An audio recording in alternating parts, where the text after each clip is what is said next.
warahmatullahi wabarakatuh. Selamat sore. Di sini kami akan menjelaskan tentang sel hewan. Nama saya Susi Susanti Pasaribu. Saya akan menjelaskan retikulum endoplasma yang terdapat pada sel hewan. Retikulum endoplasma sering disebut dengan RE, yang merupakan jaringan membran atau berdinding ganda yang membungkus rongga berisi cairan. RE terbagi menjadi dua, satu RE kasar yang terdapat ribosom dan dua RE halus tanpa ribosom. RE kasar merupakan tempat proses sintesis. RE halus berperan sebagai sekresi di dalam lipid.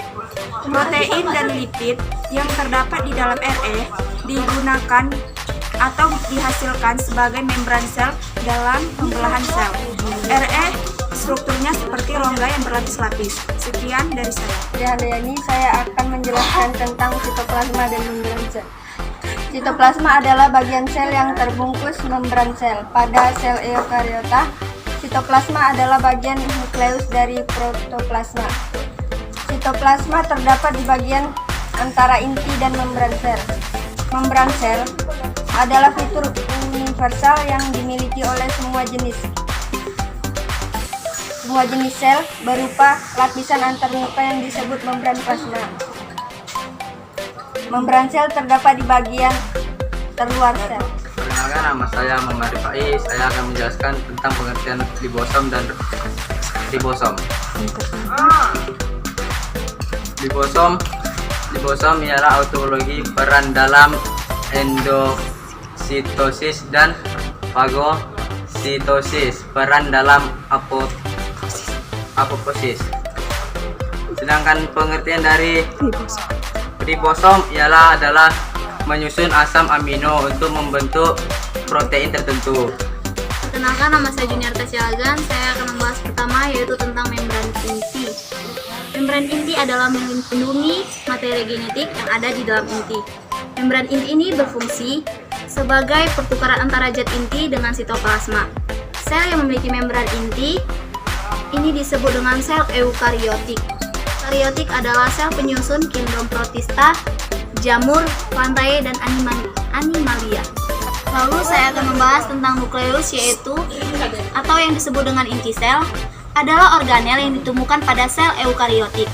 Organel ini mengandung sebagian besar materi genetik sel dengan bentuk molekul DNA linear panjang yang membentuk kromosom bersama beragam jenis protein.